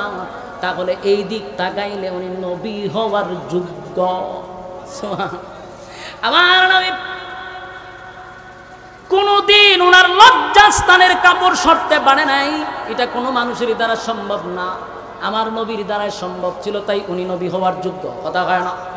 নবীকে আনন্দ দেওয়ার জন্য চন্দ্র লড়াচড়া করে, এটা কোনো মানুষের দ্বারাই সম্ভব না। নবী হওয়ার জন্য এটাই যোগ্য। কথা হয় না? এটার এর থেকে বড় প্রমাণ কি হইতে পারে? একে একে 40 বছর যখন তারা অ্যানালাইজ করে দেখলো যে কথা তো সত্য, উনি নবী হওয়ার যোগ্য। কিন্তু এর পরেও নবী হওয়ার যোগ্য জানার পরেও অনেক মানুষ সেদিন নবীর হাতে কালেমা পড়ে নাই। কথা ঘন্টি যুবক বালক, আশিক রাসূল 40টা বছর আমার নবীরে সবাই ভালোবাসত, উপাধি দিছে রে আল আমিন। কারণ 40 বছরে আদেশ নাই, নিষেধ নাই, সুদের বিরুদ্ধে বয়ান নাই, ঘুষের বিরুদ্ধে বয়ান নাই, পর্দা নাই, কোনো ওয়াজ নসিহত করে নাই, কেউ শত্রুও নাই। যেই মাত্র 40 বছর পূর্ণ হলো, আল্লাহর নবী বলেন লা ইলাহা ইল্লাল্লাহ, নেই কোনো মাবুদ আল্লাহ ছাড়া। আজকের পর থেকে গাছের পূজা, মাছের পূজা, জনার পূজা, ল্যাংটার পূজা, এই সমস্ত ভণ্ডামি আজকের পর থেকে সব বাদ। এবার গোলামি চলবে কার? যেই মাত্র রাসূল বললেন আজকের থেকে আগুনের পূজা, সূর্যের পূজা, চন্দ্রের পূজা, পাথরের পূজা, ল্যাংটার পূজা, জড়ার পূজা, আয়োজনের পূজা, খাইতনের পূজা সব বাদ, গোলামি চলবে কার? সেদিন থেকেই তারা নবীর বিরুদ্ধে দাঁড়ায় গেছে। কথা এখন বুঝতেছে? স্বার্থে যখন আঘাত করছে তখন দাঁড়ায় গেছে রাসূলের বিরুদ্ধে। 40 বছর রাসূলের ছিল জীবন ইতিহাস, চুপ ছিল রাসূল 40 বছর। এটা ছিল নবী হওয়ার জন্য যোগ্য, যে এর সব প্রমাণ 40 বছরের ভিতরে রয়েছে। এই 40 বছর উম্মতের জন্য পালনীয় নয়। বুঝেন নাই মনে কথা? 40 বছরের পুরা বিষয়টা কি কেউ পালন করতে পারবো? বেঈমানরা যেন নবী হয়েছেন কেমনে বলো, 40 বছর গাইটা দেখ আমি কেমনে নবী হয়েছি। কিন্তু 40 বছরের ভিতরে তো পালন করার কিছু নাই। যখন 40 বছরের পরে কোরআন আসছে, নামাজ এটা কি আলোচ্য না পালনীয়? পর্দা আলোচ্য না পালনীয়? তাহলে পালনীয় কোনটা, আলোচ্য কোনটা, এটা বুঝতে পারছেন? এই জন্য বেশিরভাগ মানুষ দেখবেন 23 বছরের জীবন ইতিহাস নিয়ে আর লাফায় কম। কারণ এখানে আলোচনা করতে গেলে পালন করতে হবে, নামাজ পড়তে হবে, রোজা রাখতে হবে, হজ করতে হবে, যাকাত দিতে হবে, পর্দা মানতে হবে, সুদ ছাড়তে হবে, ঘুষ ছাড়তে হবে। এই জন্য এটা মানতে রাজি না যেখানে নামাজ নাই, রোজা নাই, হজ নাই, যাকাত নাই, পর্দা নাই, সুদ, ঘুষ, সয়লাভ, সেটা মানতে রাজি। রাসূলের মিলাদ নিয়ে আলোচনা করলে কি হয়? নফল ইবাদত বন্দেগীর সব হয়। আমরা কোনো সময় মিলাদুন নবী অস্বীকার করি না। মিলাদুন নবী যারা মানে না এরাও মুসলমান হতে পারে না। কারণ রাসূলের মিলাদ আপনাকে মানতে হবে। কিন্তু এটা আলোচ্য, এটা কি, এটা আলোচনা করতে পারবেন, যত আলোচনা করবেন। এমন কি কিতাবে লেখছে রাসূলের প্রস্রাব পায়খানা নিয়েও যদি কেউ আলোচনা করে আল্লাহ তার নফল ইবাদত বন্দেগীর সব দেয়। কিন্তু ভাই আল্লাহ আপনি আমারে তো কিছু মেধা দিছে, ঠিক না? বাসাত গিয়া বালচের সঙ্গে মাতালায় চিন্তা করবো যে 40 বছরের জীবনী একটু পড়িত, 3টা অধ্যায় আছে, আপনি পড়েন না কেন? আপনার বাপ দাদার গিচ্ছা পড়েন, যেগুলার কোনো এভিডেন্স নাই, কোনো অথেন্টিক কোনো ধরনের কোনো ডকুমেন্টস নাই, এটি হারা জীবন পড়তেছেন আর ওয়াশ করতেছেন। আপনি রাসূলের 3টা অধ্যায় নিয়ে পড়েন না কেন? 40 বছরের জীবন ইতিহাসে কোন বিষয়টা উম্মতের জন্য পালন করতে হবে একটা দেখায় আছে। আমার 14 গোষ্ঠী আপনার সাথে আছে, কথা বলেন না দিন। হ্যাঁ, আপনি কোনোদিন মরার আগ পর্যন্ত সময় দিয়েছি আপনার, কিন্তু আপনি এটা বোঝার চেষ্টা করেন 40 বছরের জীবন ইতিহাসটা আলোচনার বিষয়। যেমন আলোচনা কি, রাসূল জন্ম কিভাবে গ্রহণ করছে আমরা আলোচনা করতে পারবো, রাসূলের 40 বছরে কি কি করছে আমরা আলোচনা করতে পারবো, কিন্তু পালন করুন কেমনে রে ভাই? কোরআনে নাযিল হইছে না। 40 বছর পরে 23 বছরের জীবনীটাকে বলা হয় সিরাতুন নবী সাল্লাল্লাহু আলাইহি সাল্লাম। এটা আপনাকে শুধু আলোচনা করলে চলবে না, আপনাকে পালন করতে হবে। তাই অনেক মানুষ চিন্তা করে দেখছে যেটা তো পালন করতে হয়, নামাজ পড়তে হয়, রোজা রাখতে হয়, এর লেগে এরা নাম দিছে কিতাব মারেফত। কিতাব বলে এটা গোপন। রাসূলের বিদায় ভাষণে কোন জিনিস কি গোপন রেখে গেছে? জবাব দিবেন। রাসূল বলছে আমি যা আল্লাহ আমার কাছে বলছিল সব আমার উম্মতের মধ্যে প্রকাশ করছি, কোনো কিছু আমি গোপন রাখি নাই। তাহলে তুমি কয়টা আপনার ইলম নাই? এরা কেন জানে কয়টি মারিফতের ইলম আমরা নাই? তো রাসূল সব প্রকাশ করে গেল, তোর কাছে বুঝি আইনা আলাদা ওহী নাজিল করছে? নাজিল করতে পারে, শয়তান আছে তো। এদেরকে যদি জিগায় নামাজ ফরজ না করে হয় মারেফত ওয়ালার নামাজ লাগে না, এটা আমরা শরীয়তের কাজ শেষ করে পড়ছি। মারিফত শব্দটা তো গুফন, ইডিরে আলাদা দরজা লাগাই ইচ্ছা মতো সাইজ করে কোন যে আমরা গুফনে মার দিছি, কোন যেত খালি গুফন জায়গায় কেসন লাগবে। কথা এখন ঠিক?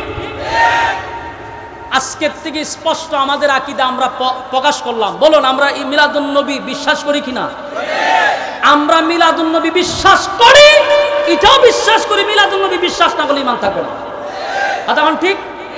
মিলাদুন নবী আলোচ্য, সিরাতুন নবী পালনীয়, কিন্তু মানতে হবে দুটোটাই বিশ্বাস করতে হবে, পালন করতে হবে, আলোচনা করতে হবে, ঠিক কিনা?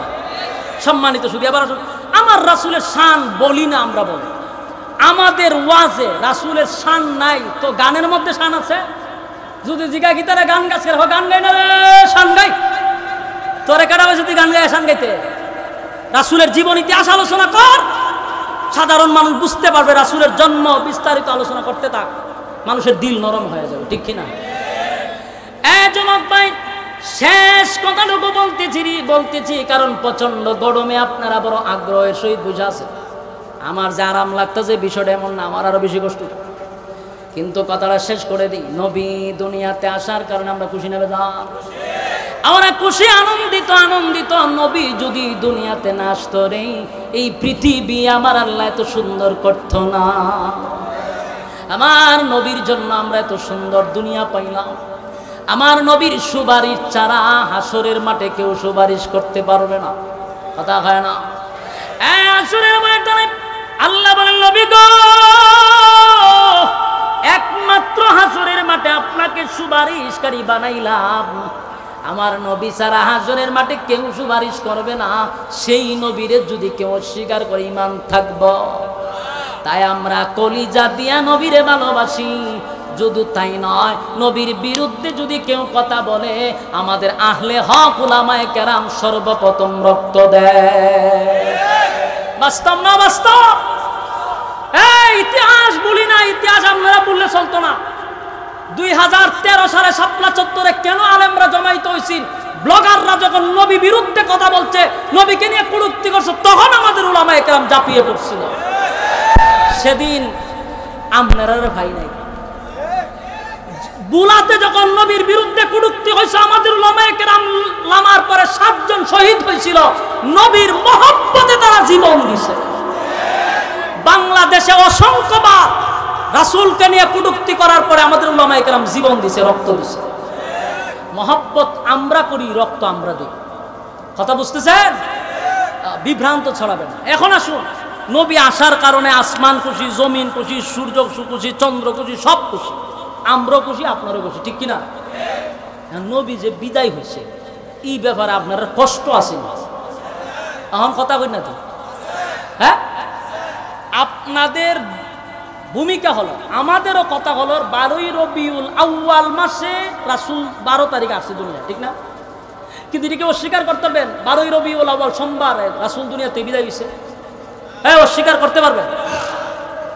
এটা যদি আপনি স্বীকার করেন, বলে হ্যাঁ হুজুর 12 তারিখ রাসূল আইছে, রাসূল 12 তারিখ দুনিয়াতে গেছে, এটা যদি স্বীকার করেন, আমি আপনার কাছে প্রশ্ন করব, আসার আনন্দের চেয়ে যাওয়ার ব্যথাটা কি কম? হ্যাঁ,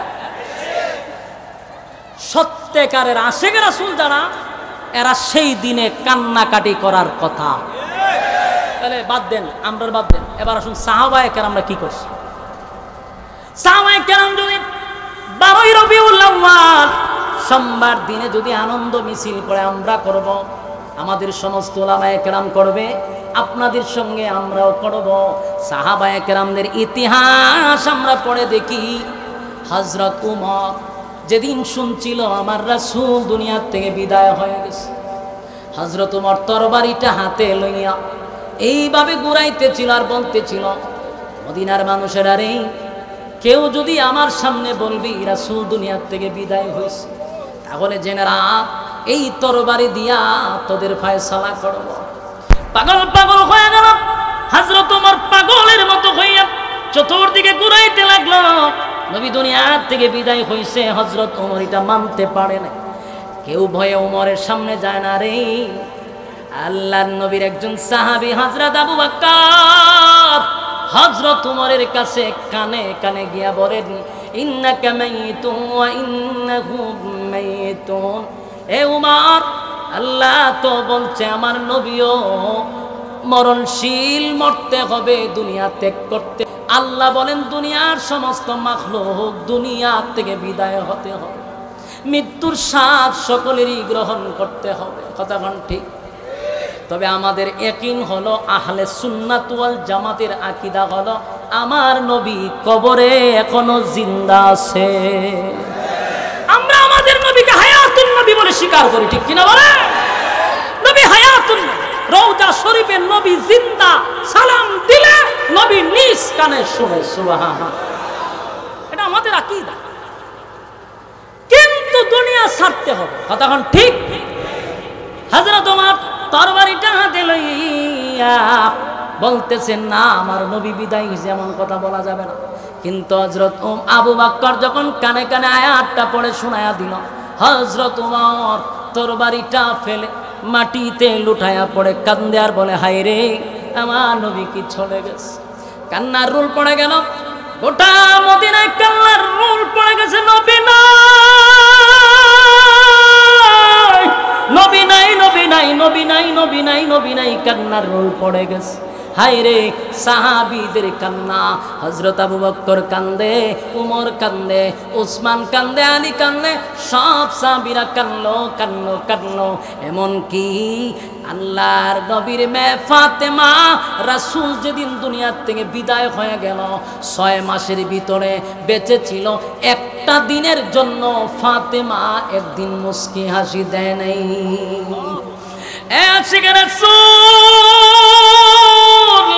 নবী দুনিয়ার থেকে বিদায় হওয়ার পরে আবু বকর কাঁদতে কাঁদতে কলিজা পুড়ে গেছে, মুখ দিয়া দুর্গন্ধ আসতো, কলিজা পুড়ে গেছে। খালি চিৎকার দিয়া বলতো, হায় রে, আমার নবী নাই, নবী নাই, নবী নাই। আবু বকর কাঁদতে কাঁদতে কলিজা পুড়ে গেছে, চোখ দিয়া দাগ পড়ে গেছে, চোখ দিয়া পানি আসে না, রক্ত চলে আসে, এমন কান্নাটা কানলো। সাহাবীদের ইতিহাস দেখে কোথাও পাইলাম না একটা দিনে তারা মিছিল মিটিং করত, দিন শেষে তারা জিলাপি আর বিরিয়ানি খাইয়া আনন্দ মিছিল করত।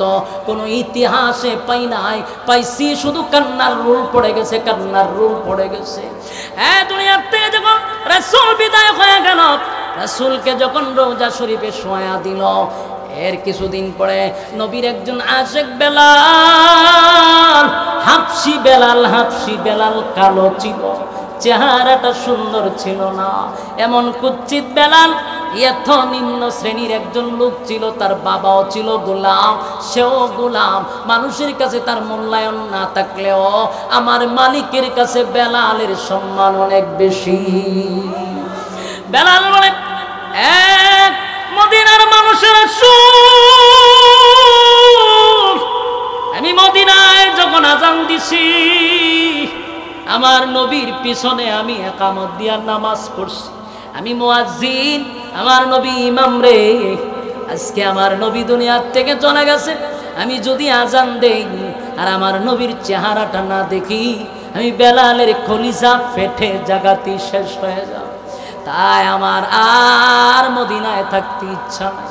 মদিনার অলিতে গলিতে আমি যেদিকে তাকাই, আমি দেখি আমার নবী এই রাস্তা দিয়ে হাঁটছে গো, আমার নবী এই জায়গায় বসে আমাদেরকে বয়ান করছে, আমার নবী অমুক রাস্তা দিয়ে হাঁটছে, আমি এইগুলো আমার চোখের সামনে আমি আর বরদাস্ত করতে পারি না। নবীর বিরহ বেতায় বেলাল আর মদিনায় থাকতে পারলো না। মদিনায় থাকলো না কেন?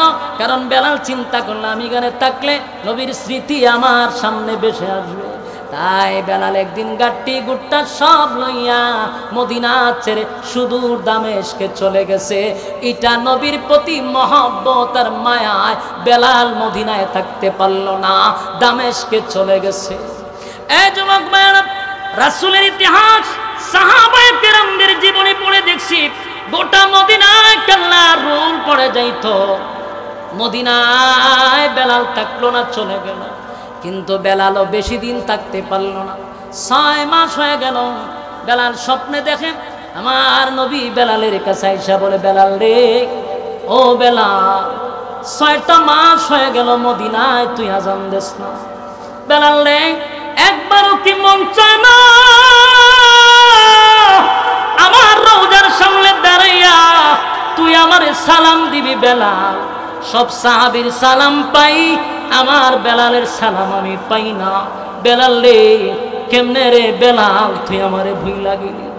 এ বেলাল, আমি নবীর কথা কি তোর মনে পড়ে না? যেই মাত্রই স্বপ্ন বেলাল দেখছে, ঘুম থেকে জাগ্রত হইয়া বেলাল হাউ মাউ করে কান্না শুরু কইরা দিছে। আর একটা সেকেন্ড দেরি করে নাই বেলাল, একটা সেকেন্ড দেরি করলো না। আবার গাট্টি গুট্টা লইয়া মদিনার দিকে বেলাল রওনা দিছে রে। নবী আয়েশা বলতে সালাম দেওয়ার জন্য। তাই দামেস্কের থেকে মদিনার দিকে রওনা দিল।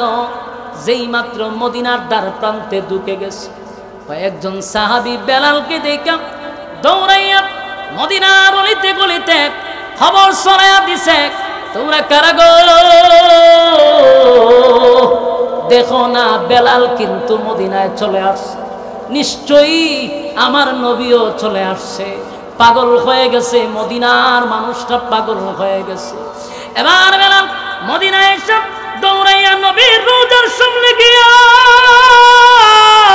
আসসালাতু ওয়াসসালামু আলাইকা ইয়া রাসূলুল্লাহ, আসসালাতু ওয়াসসালামু আলাইকা ইয়া হাবিবাল্লাহ, নবীরে সালাম দেয়। বেলাল গইরাইয়া কান্নার বলে, নবী গো,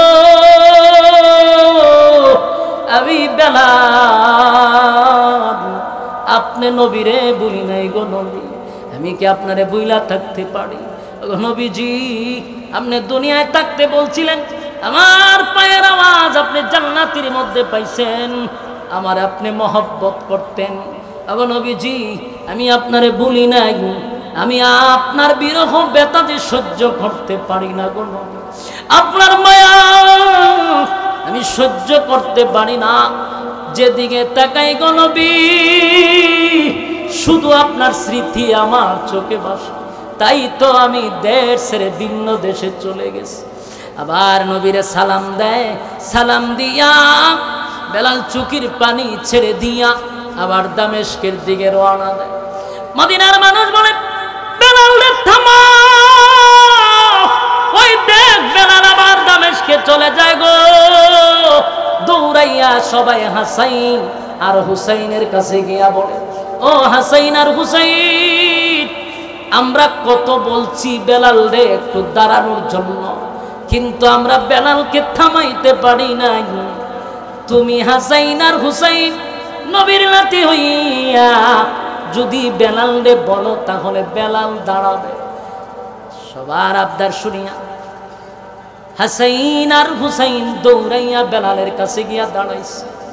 বেলাল রে বলে, বেলাল, মদিনার মধ্যে 6টা মাস হয়ে গেল, আপনি বেলালের আজান কিন্তু আমরা শুনতে পাই না। বেলাল, একটু আজান দেন, আমরা শুনি। আমার নানা দুনিয়ার থেকে বিদায় হওয়ার পর আপনি বেলালের আজান শুনি না, একটু আজান দেন। হযরত বেলাল তাকায়া দেখে যেইভাবে দুই ভাই দুইটা হাতে বেলালে ধরছে। হযরত বেলাল চিন্তা করল, এই দুই সাহাবী সাধারণ কোন সাহাবী নয়, নবীর নবীজির কলিজার টুকরা নাতি, এই দুই নাতি যদি আমার নবীরে কোনো আবদার করছে রে, আমার নবী কোনোদিন হাসাইন হুসাইনের আবদার ফেরত দেয় নাই। তাই বেলাল চোখের পানি ছেড়ে দিয়া বলে, হাসাইন আর হুসাইন, তোমরা আমার আবদার করছো, আমি তোমাদের আবদার রাখবো, কিন্তু আমার মনে কষ্ট, আমি যদি আমার নবীরে মুহাম্মদুর রাসূলুল্লাহ বললে না পাই। বেলাল যখন আযান দিতে লাগলো, আশহাদু আন্না মুহাম্মাদুর রাসূলুল্লাহ বলল, এই পর্যন্ত আসার পরে হযরত বেলাল বেহুশ হইয়া জমিনে পড়ে গেছে। আর আল্লাহ বেলালের গলার মধ্যে এত পাওয়ার দিছিল, এত পাওয়ার, এত পাওয়ার, এত পাওয়ার, এত পাওয়ার, খালি গলায় বেলাল যখন আযান দিত প্রায় 40 কিলোমিটার পর্যন্ত আওয়াজ আল্লাহ পৌঁছায়া দিত। মদিনার অলিতে গলিতে বেলালের আযান পৌঁছে গেছে গো। মদিনার নারী, শিশু, বাচ্চারা বেলালের আযান শুইনা পাগল পাগল হয়ে গেছে। 6 মাস পরে বেলালের আযান শুনছে। মদিনার অলিতে গলিতে ঘোষণা শুরু হয়ে গেছে, মা সন্তানকে নিয়ে ঘর থেকে বাহির হয়ে গেছে। ছোট ছোট বাচ্চারা, মহিলারা, বৃদ্ধরা ঘর থেকে পাগল পাগল হইয়া বাহির হইছে। ওই তাকায়া দেখো বেলালের আযান শোনা যায়। তার মানে বেলাল আসছে, আমার নবীও আসছে রে, নির্ঘাত আমার নবী চলে আসছে। পাগল পাগল হইয়া সব দৌড়ায় খানায় কাবার দিকে যায় গো। নবী আসছে, নবী আসছে, নবী আসছে, নবী আসছে, পাগল হইয়া যা গিয়া দেখে বেলাল বেহুশ হইয়া জমিনে পড়ে আছে। বেলাল আশহাদু আন্না মুহাম্মাদুর রাসূলুল্লাহ বলতেই আমার নবীর দিকে তাকাইতো। আজকে তাকায়া দেখে নবী নাই। বেলাল বরদাস্ত করতে পারল না, কলিজা পেটে যায়, বেলাল বেহুশ হইয়া পড়ে গেছে। এ যুবক বান্দা, সাহাবীদের ইতিহাস পড়ে পাইছি, নবী দুনিয়া থেকে বিদায় হওয়ার পরে সাহাবীরা কানলো, হযরত আবু বকর কানলো। যতদিন আবু বকর বেঁচে ছিল নবীর ব্যথায় ব্যতীত হইয়া কলিজাটা যেন পুড়ে গেছে। হযরত উমর কানলো, আবু বকর কানলো, আলী কানলো, ওসমান কানলো, বেলাল কানলো। আর 1400 বছর পরে নবীর ওফাতুন নবীর দিনে কেমনে রে আনন্দ মিছিল করি, ফিকাবের মধ্যে বক্স লাগাইয়া ডিজের মতো নাচানাচি করি, এটাকে আমি আশিকে রাসূল বলতে পারি না।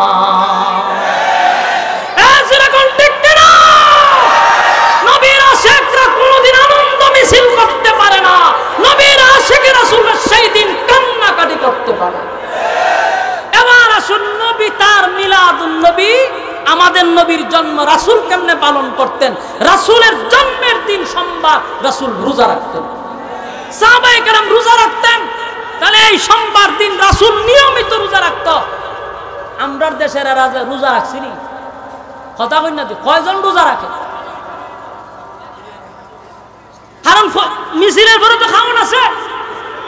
আমি আপনাদের আনন্দ মিছিলটাকে এখনো বলতেছি, এত বিরোধিতা না, কিন্তু আপনারা রোজা রাখা নবীর তরিকা অনুযায়ী জন্মদিবস পালন করে।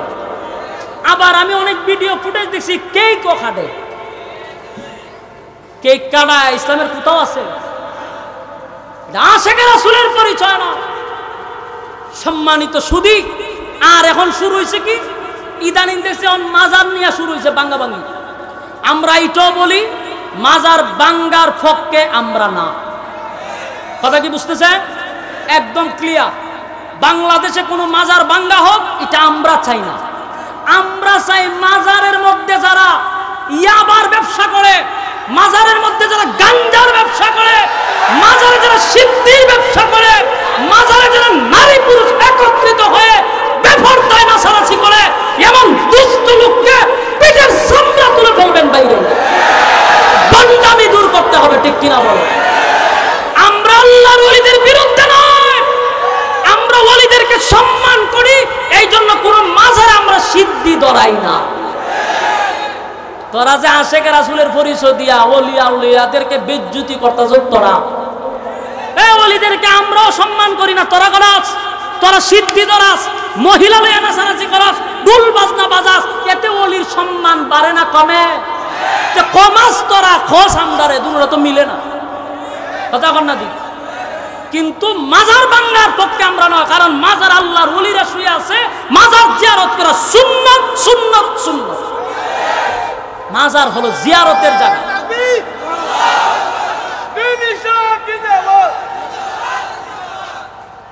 বলুন মাজার কিসের জায়গা? জিয়ারতের জায়গা। বলুন মাজার কিসের জায়গা? মাজার জিয়ারতের জায়গা। আমি নিজেও মাহফিল টাফিলে গেলে শাহজালাল মাজারের সাইডে বাড়ে গেলে আমি জিয়ারত করি, শাহপারানে গেলে জিয়ারত করি। ভাই আমরা তো জিয়ারত করা সুন্নাত আমরা জানি, কিন্তু আমরা যে বিরোধিতা করি মাজারের ওলির বিরুদ্ধে নয়, মাজারে যে বন্ডামি হয় বন্ডামির বিরুদ্ধে। আর এই কথা মরার আগ পর্যন্ত বলে যাবো, এটা বন্ধ হইতো না। আপনি বন্ডামি করবেন আর আমরা করবেন মাজার বিরোধী।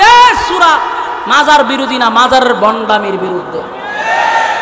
ওলির দরবারটারে তোরা নাফাক বানাইতেছস, অসম্মানিত তোরা করতেছস।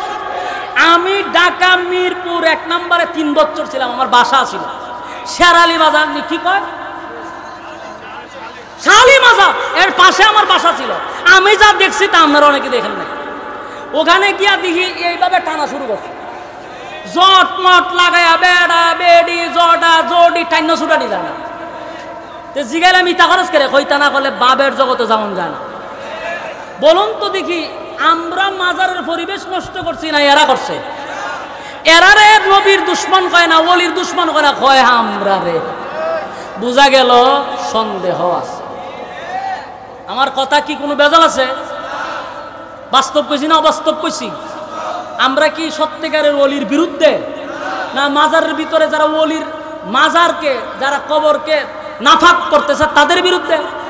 তাদের বিরুদ্ধে। স্পষ্ট না অস্পষ্ট? স্পষ্ট কথা। তাই আমরা এখনো বলি যারা মাজার ভাঙতেছে তাদের ব্যাপারে বলছি, মাজার ভেঙে আপনারা কি বুঝাইতে চাচ্ছেন সেটার পক্ষে আমরা নয়। যদি সত্যিকারে ওলি থাকে সেটা হেফাজত করা আমাদের দায়িত্ব, বন্ডামি দূর করা আমাদের দায়িত্ব। কিন্তু অনেক জায়গাতে আছে আসলে এটার মধ্যে কোনো ওলিয়া উলিয়া নাই, হুদাহুদি একটা ব্যবসার জন্য রাস্তার পাশে একটা ডেক দিয়া তো রাখছে আর একটা কাপড় দিয়ে ঘুরে তো রাখছে, বাইঙ্গে দাদা আসলে কোনো খবর নাই। বাস্তব না বাস্তব? আমার এলাকাতে এক মাজার আছে, অনেকে হুজুর আমরা সারা জীবন দিয়েছি বট গাছের নিচে একটা ভাগল থাকতো, এটা জট মট লাগিয়ে থাকতো, এটা মরছে পরে এটা গাতায়া মাজার দালিছে। এরকম বুয়া মাজার আছে না নাই? কিন্তু সত্যিকারের আল্লাহর ওলির মাজার যেখানে আছে সেখানে আমরা জিয়ারত করতে যাই। আমরা ওলিয়া উলিয়ার বিরুদ্ধে না। এই দেশে নবী রাসূল আসে নাই, এই দেশ ইসলাম প্রচার করছে ওলিয়া উলিয়ারা। অস্বীকার করার কোনো সিস্টেম আছে? আল্লাহ আমাদের বুঝার আমল করার তৌফিক দান করুক, আমিন। দুরূদ শরীফ পড়েন, আল্লাহুম্মা সাল্লি আলা মুহাম্মাদিন ওয়া আলা আলি মুহাম্মাদ কামা সাল্লাইতা আলা